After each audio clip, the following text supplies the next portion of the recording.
When a young Cassius Clay was 12 years old, he got his bike stolen from him. This led him to wanting to take up boxing lessons. Clay was a natural and advanced with hard work and dedication.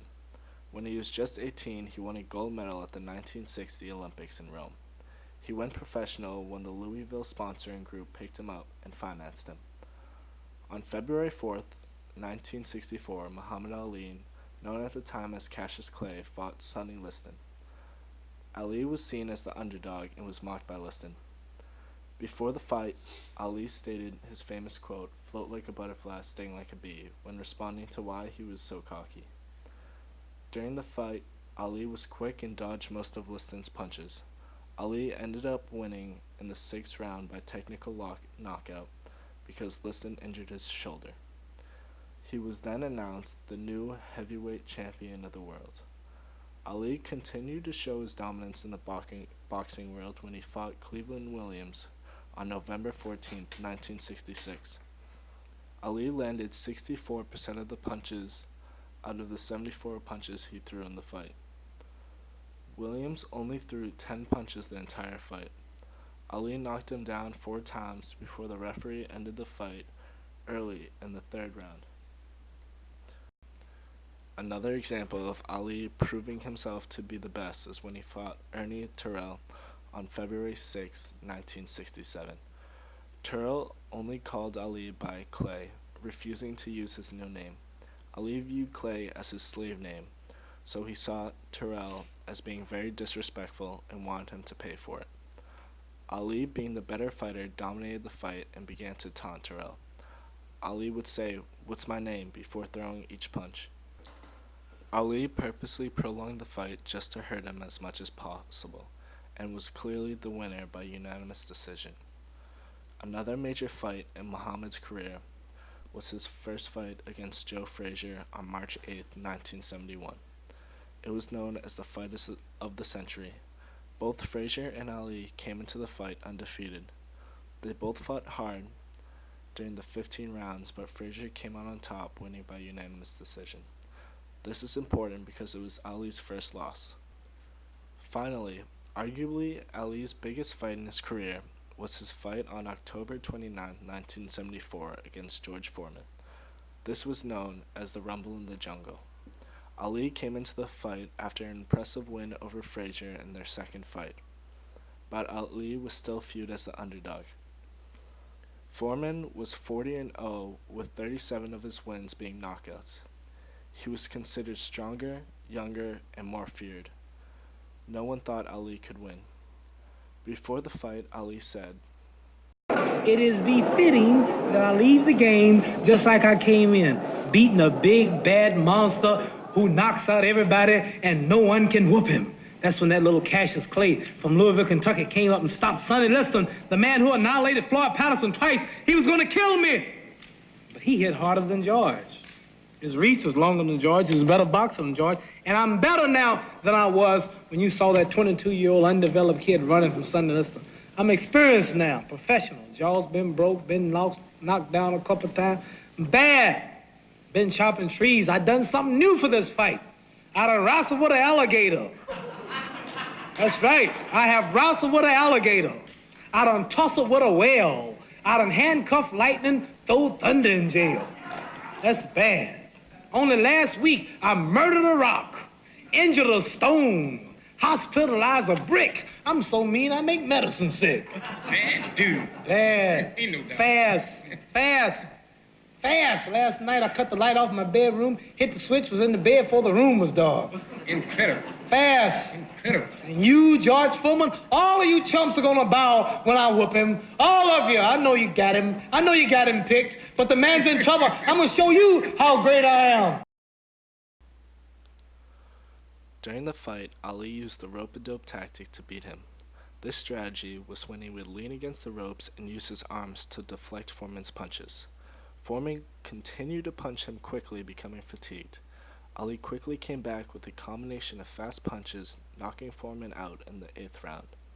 Although Muhammad was a cocky and arrogant individual inside the ring, he was a well-spoken social activist outside.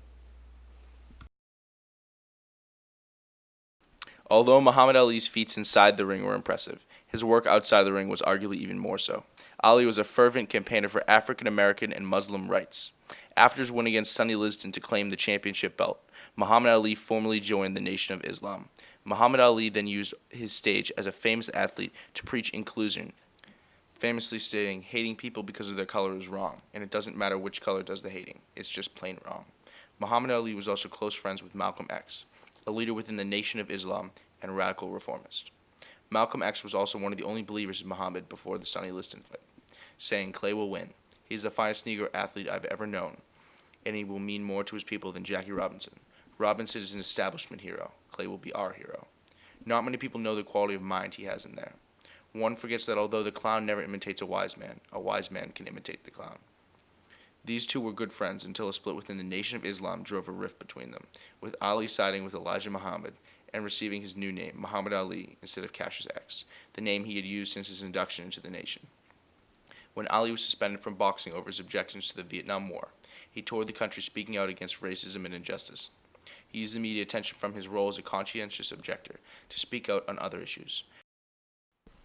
While Muhammad Ali was approaching the peak of his success, the United States was experiencing a time of substantial foreign and social conflict. As previously stated, Muhammad Ali won his first light heavyweight title in 1960 against Sonny Liston.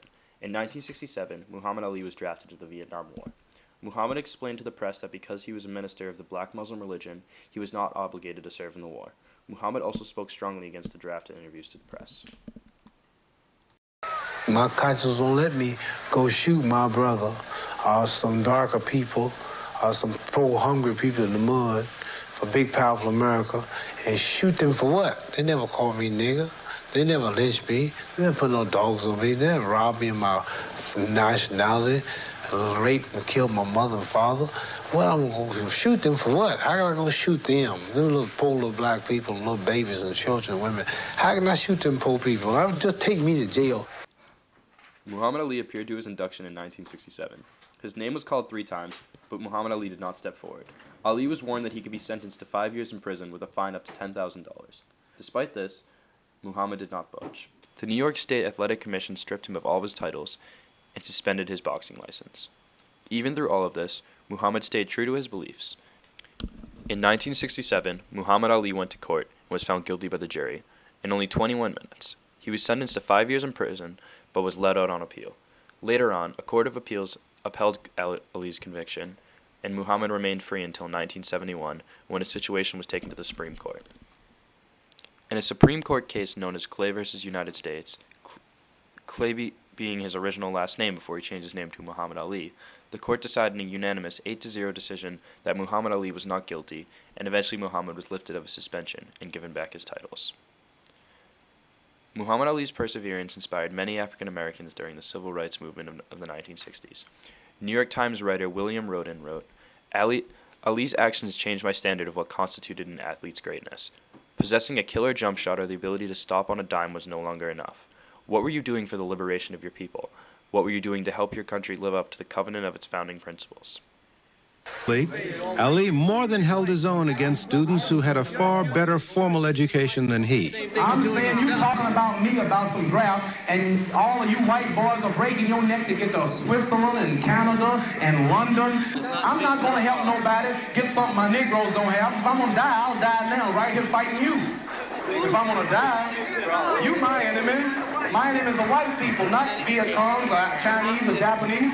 You my opposer when I want freedom. You my opposer when I want justice. You my opposer when I want equality. You won't even stand up for me in America for my religious beliefs, and you want me to go somewhere and fight, but you won't even stand up for me here at home. Muhammad Ali was diagnosed with Parkinson's in 1984 and died June 3, 2016 from complications of the disease.